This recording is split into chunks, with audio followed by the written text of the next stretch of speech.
November 17-ന് അർദ്ധരാത്രിയിൽ ആരംഭിച്ച ഇടുക്കിയിലെ തെരുവുവാസ സമരം ഇന്നലെ അർദ്ധരാത്രിയിൽ അവസാനിച്ചു.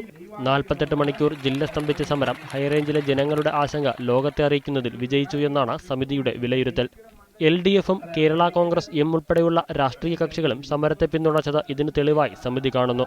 വരും ദിവസങ്ങളിലും സമരം തുടരാനാണ് ഹൈറേഞ്ച് സംരക്ഷണ സമിതിയുടെ തീരുമാനം. ഈ പ്രദേശങ്ങളിൽ ESIയുമായി ബന്ധപ്പെട്ട് എന്തെങ്കിലും നിയമങ്ങളോ നിയന്ത്രണങ്ങളോ അടിച്ചേൽപ്പിക്കാൻ തയ്യാറായാൽ ആ നിമിഷം തന്നെ പ്രാദേശികമായി സമരങ്ങൾ പൊട്ടിപ്പുറപ്പെടും എന്ന് സർക്കാരിനെ ഓർമ്മപ്പെടുത്തുകയാണ്.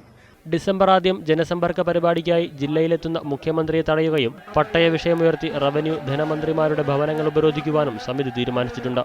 ഇനി മുതൽ current bill, telephone bill, tax, bank വായ്പകൾ എന്നിവ ഹൈറേഞ്ച് ജനത അടക്കില്ല എന്നും സംരക്ഷണ സമിതി പറഞ്ഞു.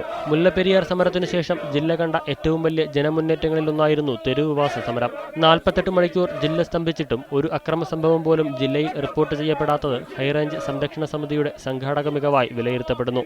48 മണിക്കൂർ നീണ്ടുനിന്ന തെരുവുവാസ സമരം ഇന്നിവിടെ അവസാനിക്കുകയാണ്. പക്ഷേ ആയിരങ്ങൾ ഒഴുങ്ങിയെത്തിയ ഈ സമരപ്പന്തലിൽ നിന്നും വർദ്ധിച്ച ആവേശത്തോടുകൂടി പുറത്തുപോകുന്ന സമരഭടന്മാർ നാളെ ജില്ലയിൽ പല ഭാഗത്തും പുതിയ സമരമുഖങ്ങൾ തുറക്കുമെന്ന് ഉറപ്പാണ്. ഇടുക്കിയിലെ സമരസീരാകേന്ദ്രമായ കട്ടപ്പനയിൽ നിന്നും ക്യാമറമാൻ വിൽസണൊപ്പം ബിജു തറയിൽ, മീഡിയ 1.